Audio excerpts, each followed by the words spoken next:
Umapela naman ang abogado ng mga biktima ng madugong war on drugs ni dating Pangulong Rodrigo Duterte na bigyan sila ng mas mahabang panahon kaugnay sa pagtugon sa hiling ng kampo ni Duterte na patalsikin si ICC Chief Prosecutor Karim Khan. Sa dokumentong inilabas ng ICC noong August 15, nakasaad dito na hindi agad nakuha ng tanggapan ng Public Counsel for Victims ang mga dokumentong ginamit ng depensa bilang basehan sa reklamo.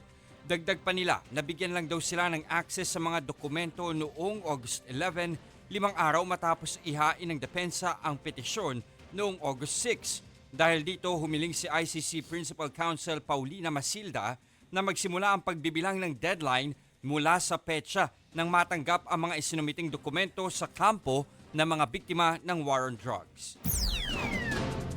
Muling sinusulong ng isang mambabatas ang Kian Bill sa ika-8 death anniversary ng pagpaslang kay Kian de los Santos. Naglunsad din ang kanyang mga kaanak ng isang coalition group na Justice for All campaign. Narito ang report ni Rainiel Pawid. Nag-alay nga ng dasal at bulaklak ang ilang progresibong grupo at pamilya ng 17 anyos na si Kian de los Santos sa dambana ng paghilom bilang paggunita sa kanyang ika-8 taong pagkamatay. Patuloy rin silang nananawagan ng hustisya sa mga nabiktima ng magdugong war on drugs ng nakaraang administrasyon.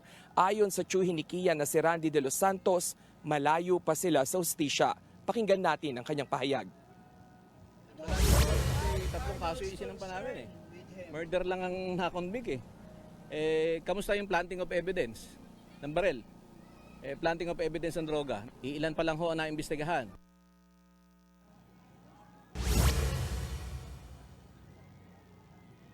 Kasabay rin ng death anniversary ni Kian, muling isinulong ng grupong akbayan ang Kian Bill.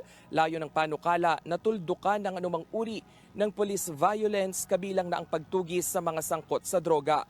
Hangad din ng grupo na muling maging miyembro ng International Criminal Court ang Pilipinas. Sa ganitong sisteraw, mabilis umanong mapanagot ang nasa likod ng malakihang pagpatay sa bansa. Matatandaang nakadetain si dating Pangulong Rodrigo Duterte sa Hague, the Netherlands para sa kasong crime against humanity dahil sa war on drugs sa ilalim ng kanyang administrasyon.